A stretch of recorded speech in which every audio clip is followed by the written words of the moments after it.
Gypsy Rose Blanchard has lived her life in the headlines. After 8 years behind bars, she's starting a new chapter as a mom in season 2 of her docuseries Gypsy Rose, Life After Lockup.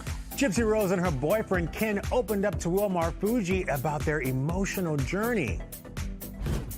It's only been a year since I've been out of prison, so I'm still getting my feet on the ground. I don't want him to stay because of the baby. I want him to want this relationship to work. The whole point of why we share our lives on the show is so people can get to know us in the realest, rawest way possible. It's already tough to be a new parent, as I would imagine it's tough to be in the public eye. For the first few weeks after she was born, the public was trying to get a photo of her by any means, and we are not posting her face on social media. I'm the mother, and that should be, y'all should respect that decision. You wrestle with what you're going to tell her about your life and her grandma, and I can imagine that's a very emotional thing. Have you thought about what you're going to tell her? At that point in time, we will look into a child therapist and figure out how the best way to navigate that part is. But until then, my stepmom, Christy, that's who she will grow up knowing as grandma. Yeah. So it's not like she won't have a grandma figure in her life. I'm labeled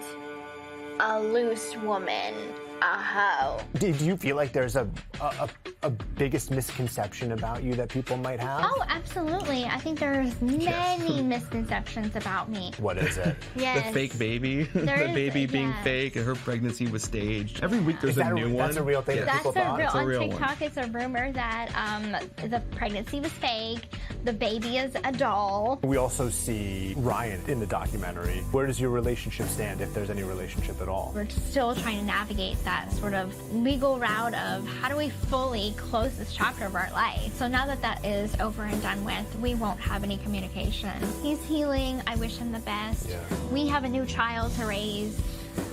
That's where our life is right now. You address this in the first episode, the idea of you have to like establish your home residence and that it would be easier if you guys were married. Are we moving in that direction? We are moving in that direction, you know. We don't have an exact date, but you know, like it definitely is on the forefront of our lives. You know, it's something that we all want as a family, and eventually we'll get there. So just stay tuned for that. I'm just waiting for him to ask. Yeah. When you think about what that wedding day might look like, what would you hope that Aurora's involvement might be? She'll be our little flower girl or something. I don't know, the traditional one. Or So she the could be ring the bearer. ring bearer, Yeah.